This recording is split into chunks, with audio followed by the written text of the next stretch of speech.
Le gouvernement est en panique, les agriculteurs sont sur Paris, ça y est, là, le gouvernement fait des promesses de partout. Ils prennent l'eau, ça y est, là, ils sont en train de prendre l'eau, ils se font couler en plein direct. Annie Genevard, détruite en plein direct, naufrage complet d'Annie Genevard, alors qu'ils promettent des trucs dans tous les sens. Regardez, on va faire ça, regardez, on va faire ça, mais on pourrait faire ça, c'est surtout comme ça qu'ils tournent le truc.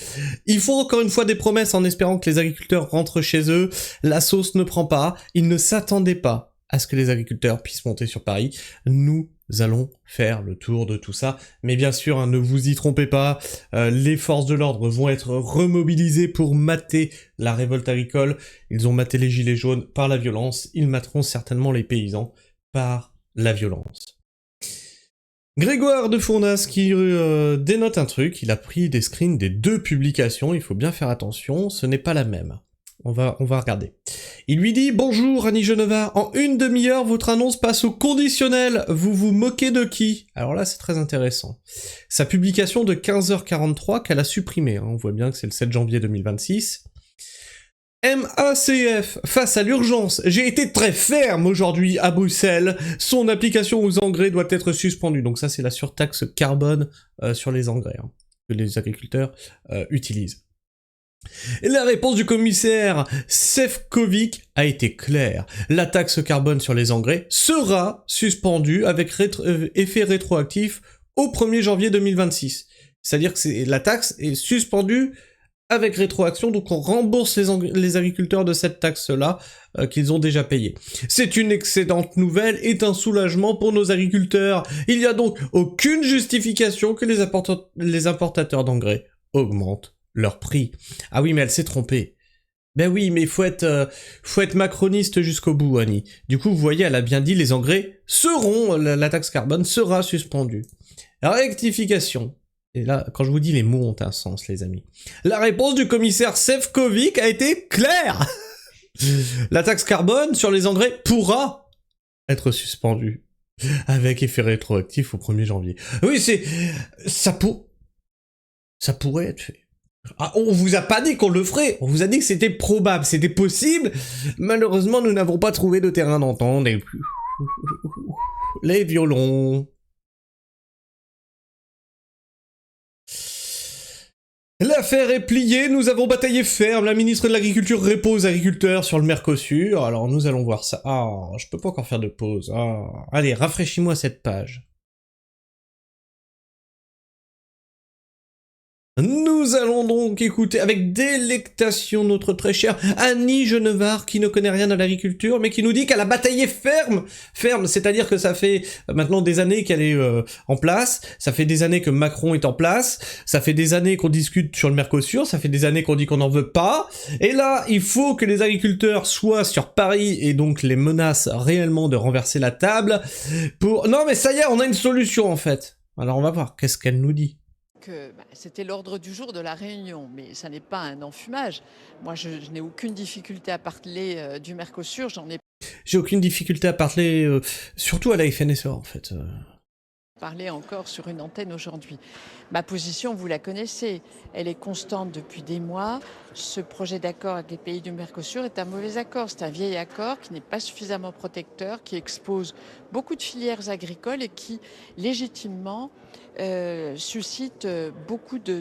Ça, c'est du blabla politicien, parce que l'accord du Mercosur, Macron, il le pousse, Macron, il le soutient, et Macron, il a même dit de toute façon, on peut rien faire. Hein, et puis Bruxelles, Van der Leyen avait même reconvoqué Macron, il lui avait dit viens là toi, ton petit pays là, la France, c'est pas toi qui décide, t'es dans l'Union Européenne, donc tu fermes ta gueule.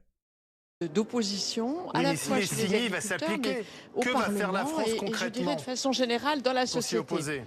Et donc, la France, depuis des mois, conduit une action diplomatique intense et je peux en témoigner puisque j'ai vu à peu près tous mes homologues européens.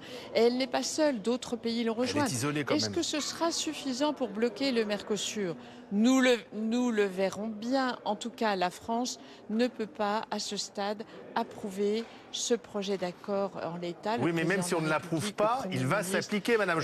même si on l'approuve pas, la France ne peut pas l'approuver, il va être signé par l'Union Européenne. Ça veut dire qu'il sera imposé. Tu fermes ta gueule, tu fais partie de l'Union Européenne. On vous a dit qu'il fallait sortir de cette merde. On vous a dit qu'il fallait sortir de l'Union Européenne. Mais non, on va changer l'Union Européenne de l'intérieur. Ouais, bah on voit que ça marche, hein. Genevard, est-ce qu'il n'est pas temps de... Elle essaye de parler parce que... Putain, pour une fois, le journaliste de BFM qui dit « Ouais, non, ça suffit tes conneries maintenant ». C'est surprenant, ils sont tous en train de se chier dessus. Hein. Hausser le ton, certains de vos anciens amis LR disent qu'il faut que la France aille plus loin, porte plainte devant la Cour européenne, soit plus offensive, c'est ce que dit Bruno Retailleau notamment, le sénateur. Oui, plusieurs plus. Je n'ai aucun mal à parler, nous disait-elle. Plusieurs choses. D'abord, porter l'affaire devant la Cour de justice de l'Union européenne est une possibilité, effectivement, qui est d'abord une possibilité utile quand elle émane du Parlement, parce que dans ce cas-là, l'accord est suspendu. Et il y a un effet suspensif. Donc, tu es ministre de quoi? Non mais Annie, tu es ministre de quoi? De l'agriculture et de la souveraineté alimentaire. Définis souveraineté, s'il te plaît. Souveraineté, pays, souverain, voilà. Donc tu te fais imposer des trucs et tu penses que tu... Non, ferme-la en fait. Ferme-la. Si c'est un pays qui instruit une procédure auprès de la Cour de justice, ça n'est pas suspensif. Or, l'intérêt, c'est que ça le soit. Donc, il appartiendra au Parlement européen de le dire. Ça, c'est la première chose. La deuxième chose que je voudrais vous dire, on a l'impression que demain ou après-demain, enfin, quand le Conseil des chefs d'État se prononcera, l'accord sera définitivement entériné. Ce n'est pas la fin de l'histoire. Si, bien sûr que si, mais arrête, je suis pas là pour vous enfumer, veut dire je vais vous enfumer. Ce n'est pas la fin de l'histoire. Ça rappelle Macron qui disait rien n'est encore signé, attention, on est encore en discussion, machin et tout, et puis une fois qu'il est avec Lula, il nous dit bah vous l'avez dans le cul. Parce que la décision du Conseil sera ensuite soumise au Parlement européen, et ce sera l'affaire des parlementaires qui devront prendre leurs responsabilités. Et je crois en la matière que l'affaire n'est pas du tout pliée. Donc... L'affaire est totalement pliée, l'Italie vient de lâcher les agriculteurs, l'Allemagne a tout intérêt à ce que ce soit entériné pour exporter ses bagnoles. Du coup, le poids de la France, elle se fera imposer quelque chose qui ne l'arrange pas du tout. Donc, ne soyons pas défaitistes, moi je considère que il faut continuer le combat. Tant que le combat n'est pas achevé, il n'est pas perdu. Et je peux vous dire que nous avons vraiment bataillé ferme et tous ceux qui nous donnent des leçons en la matière doivent aussi, alors les parlementaires...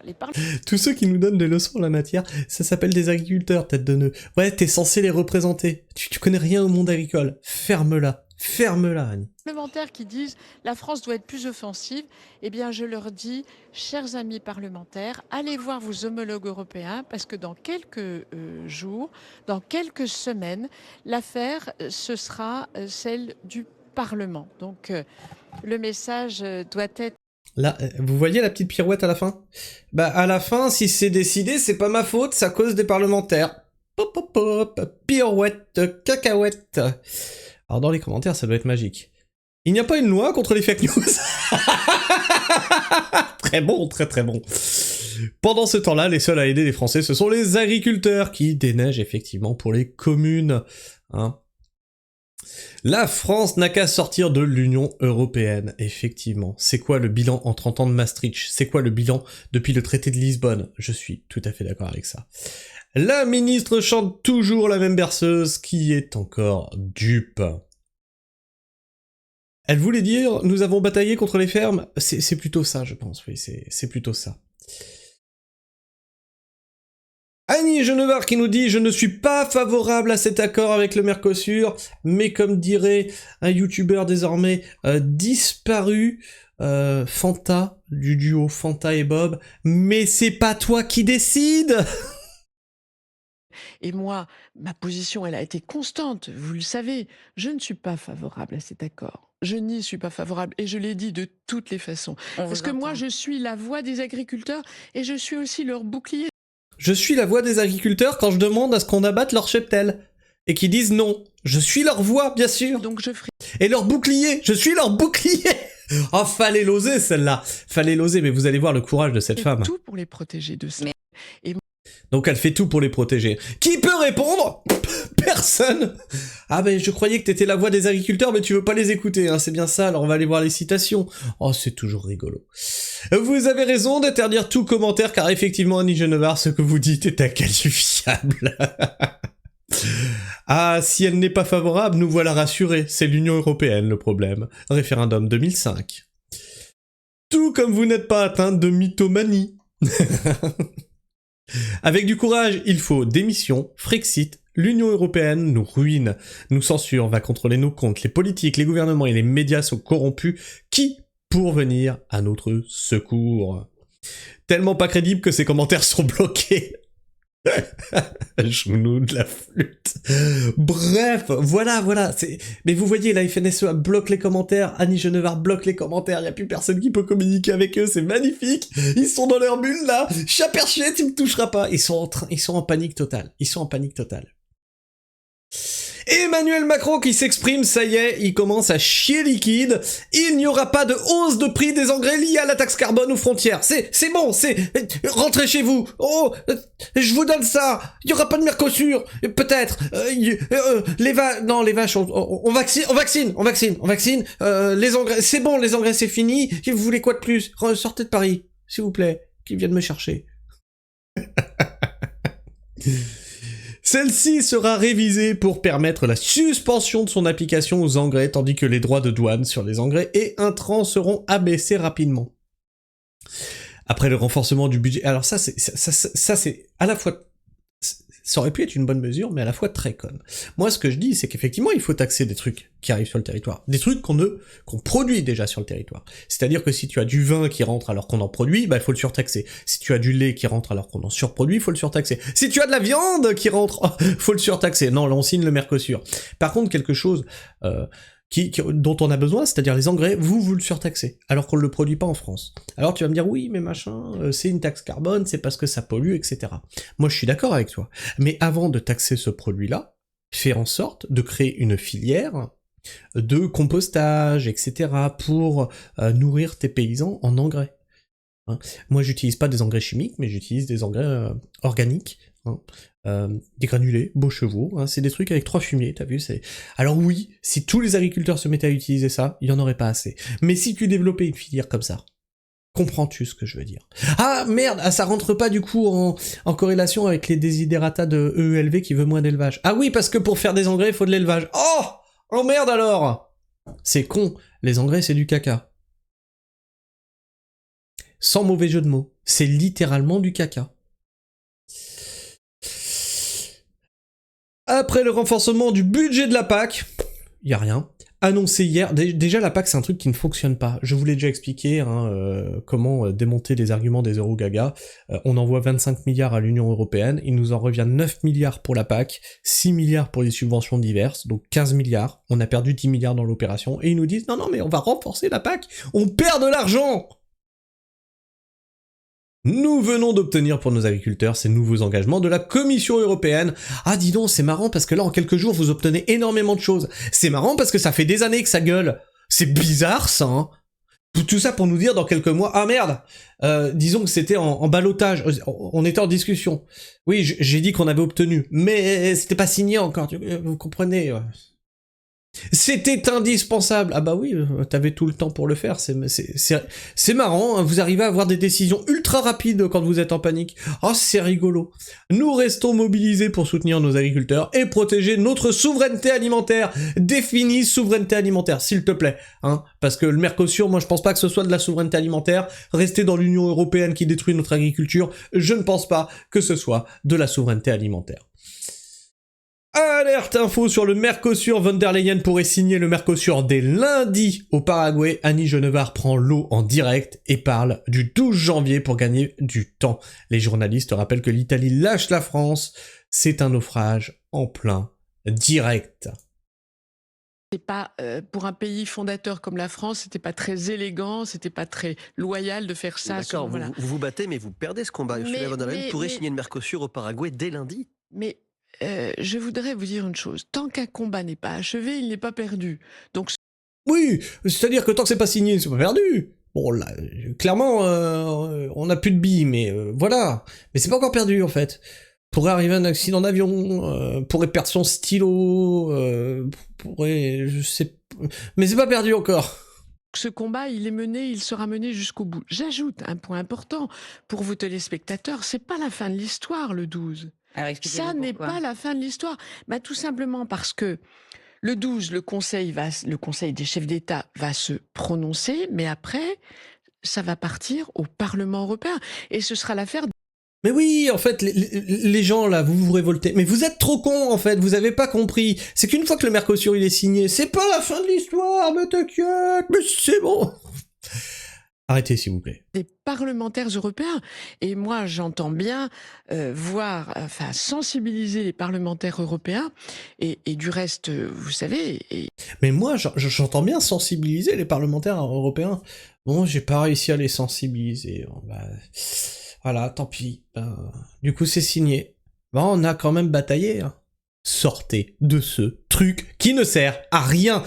Il nous faut une sortie de l'Union européenne. Ce truc ne nous apporte que des emmerdes.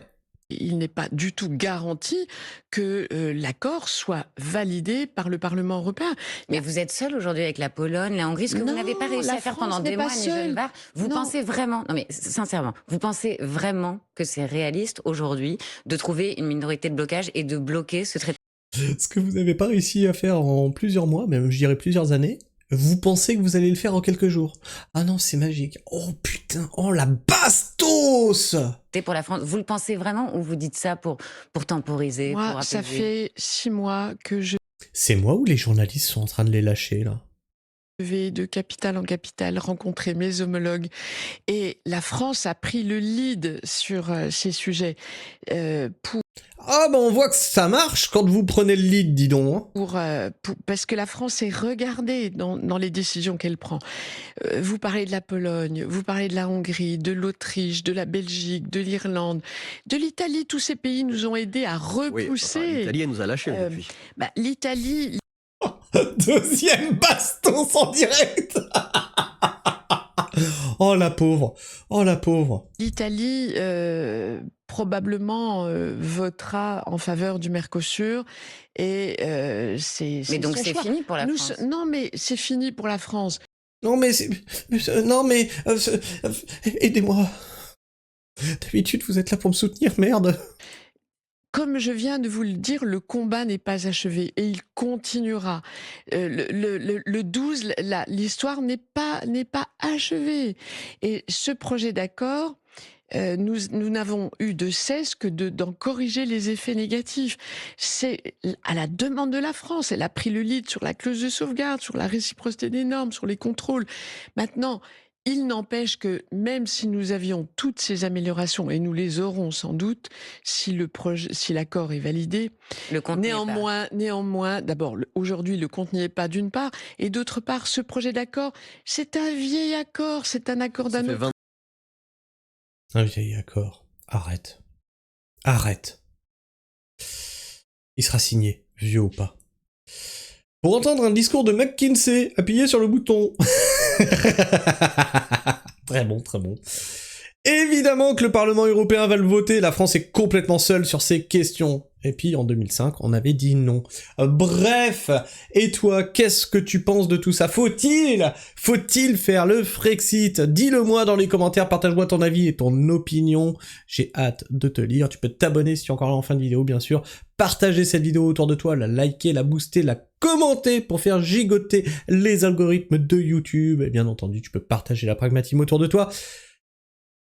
Faire rayonner la pragmatisme autour de toi. Sur ce, moi je vous fais la bise, prenez soin du sol, et restez pragmatiques. Ciao.